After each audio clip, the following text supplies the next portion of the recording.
বিশ্বে এমন কোন দেশ নাই যে 3.5 বছরে আজকে দেশ কোথায় নিয়ে গেছেন। আজকে বলেন ওয়াইসিটা জিয়া রহমান সৃষ্টি, এই তৎকালীন আমাদের মুসলমান ভাই যে ইরাক যুদ্ধ ছিল, উপসার যুদ্ধ, সেটাও কিন্তু জিয়া রহমান সেটা সমস্যার সমাধানের জন্য চেষ্টা করেছিলেন।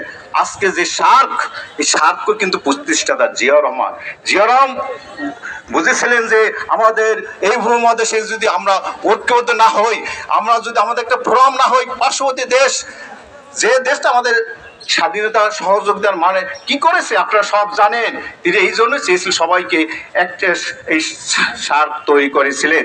কাজী ভাইয়েরা, আজকে আমরা শুধু জিয়া রহমানের আদর্শ আমরা সবাই একটু শ্রম দেই, একটু ত্যাগ স্বীকার করি, তার সব কিছু পাবো। আমাদের আর কোনো কিছু দরকার নেই। যে একটু অনুসরণ করি, যে সৎ আদর্শ দক্ষ, এরও দক্ষ লোক কোথাও পাওয়া যাবে না। তিনি কিন্তু কখনো পিছিয়ে ফিরে তাকান নাই। তিনি ছিলেন কর্মক্ষম। তার সাথে তখন সে যখন রাষ্ট্রপতি ছিল, তখন তার সাথে যে সমস্ত ক্যাবিনেট ডিভিশন বিভিন্ন প্রশাসন কর্মকর্তারা যেতেন, তখন তারা হাঁপিয়ে যেতেন, কারণ তিনি খুব হাঁটতে পেলেন, পরিশ্রমী ছিলেন, কর্মঠ ছিলেন। কাজে ভাইয়েরা, আমরা জিএকে অনুসরণ করি ভাই। আজকে এই ফ্যাসিস্ট সরকার 15 বছর দেশটাকে এক জোর জন্য মানুষের ভোটের অধিকার হইতে শুরু করে মানুষের স্বাভাবিক জীবনযাপনের অধিকারটা সেটাও কিন্তু ধারণ করে নিয়েছিল। সেটা দীর্ঘ 15 বছরে এদেশের বিভিন্ন রাজনৈতিক দল সহ ছাত্র জনতার অভ্যুত্থান মাঝে ফ্যাসিস্ট কিন্তু বিতাড়িত হয়েছে। কিন্তু এই ফ্যাসিস্টের দোষরা আজকে বিভিন্ন জায়গায় কিন্তু বসে আছে, তারা কিন্তু বিতাড়িত হয় নাই। এই ফ্যাসিস্টরা আজকে আবার আমাদের ভিতর বিভেদ তৈরি করার জন্য বিভিন্ন ফন্দি ফিকির করতেছে।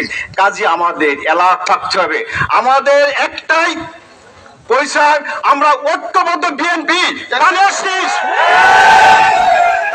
কোন বিকল্প আছে? আমাদের স্মরণ করতে হবে ভাই, আমরা সামান্য স্বার্থের জন্য আমাদের ঐতিহ্য কখনো ত্যাগ না করি। আমরা একমত ঐক্যবদ্ধ বিএনপি।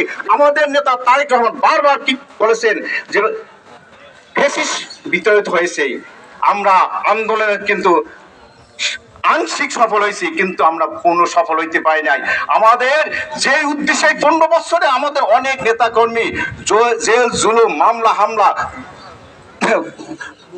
গুম খুন হয়েছে, এই ভোটের অধিকার নিয়ে আজ স্থানীয় সরকার নির্বাচন হইতে জাতীয় নির্বাচন সরকার 15 বছরে কেউ কিন্তু আমরা ভোট দিতে পারি না। পারছেন?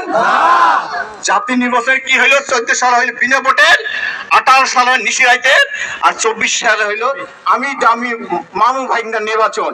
ঠিক স্থানীয় নির্বাচন গুলা কি সেইভাবে হয়েছে না? কোন মেম্বার চেয়ারম্যান তাদের পছন্দের লোককে ভোট দিতে পারছে না। ওই ফ্যাসিস্টের ওই দলের লোকেরাই, তাদেরই পালিত লোকেরাই ভাগ ভাগ করে নির্বাচন করছে, কিন্তু অন্যরা তাদের স্বাভাবিক তাদের অধিকার তারা আদায় করতে পারেন না, ভোট দিতে পারেন নাই। আজকে অনেকে মনে করেন যে বিভিন্ন ইউনিয়ন পরিষদ চালানোর মেম্বার চেয়ারম্যান এরা কারা? ম্যাক্সিমাম বিনা ভোটের বা এরা ওই ভাগ বাটার মেম্বার চেয়ারম্যান। কাজেই কেউ যদি মনে করে মেম্বার চেয়ারম্যান না, এদেশে 90% লোক যারা ভোট দিতে পারে নাই, ভোট থেকে বঞ্চিত, মানুষের জনগণের স্বাভাবিক অধিকার থেকে বঞ্চিত, এগুলো কিন্তু আমাদের স্মরণ করতে হবে, ভুলে গেলে চলবে না ভাইয়েরা। আজকে কি হইতেছে আমি সবকিছু বলতে চাই না, আপনারা সবাই সতর্ক হন এবং আপনারা সবাই ঐক্যবদ্ধ হন ভাই। আজকে এই 5 আগস্টের পরে এদেশের যৌথ বাহিনী এবং পুলিশ বাহিনী একান্ত প্রচেষ্টা দেশের কিন্তু আইন শৃঙ্খলার পরিস্থিতি স্বাভাবিক হয়েছে। আমাদের যৌথ বাহিনী হয়তো পুলিশ প্রশাসনের সাথে আমাদের বিনীত অনুরোধ, আরো এই দেশকে আইন শৃঙ্খলা পরিস্থিতি আরো ভালো করতে হবে এবং বিশেষ করে এই বাউফল থেকে মাদক দূর করতে হবে। আমরা কি বাউফল মাদক মুক্ত চাই না? এই মাদকের ব্যাপারে আমাদের সর্বোচ্চ থাকতে হবে। এই মাদককে নিয়ন্ত্রণ করার জন্য, দমন করার জন্য আমাদের সমস্ত শ্রেণী পেশা সবাই প্রশাসনকে সহযোগিতা করতে হবে। শুধু প্রশাসন এগুলো কিন্তু কন্ট্রোল করতে পারবে না।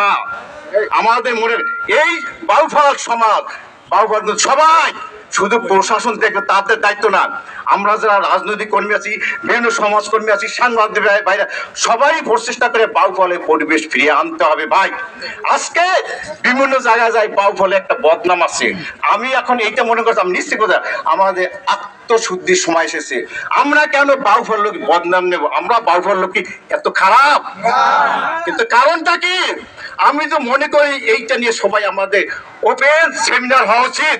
আজকে বাউফলের যেমন বিভিন্ন প্রশাসন লোক আসলে তারা একটা আতঙ্কে থাকে বা বিভিন্ন জায়গায় সমালোচনা হয় যে বাউফল বাড়ি কেন, এই কথা কেন আসবে?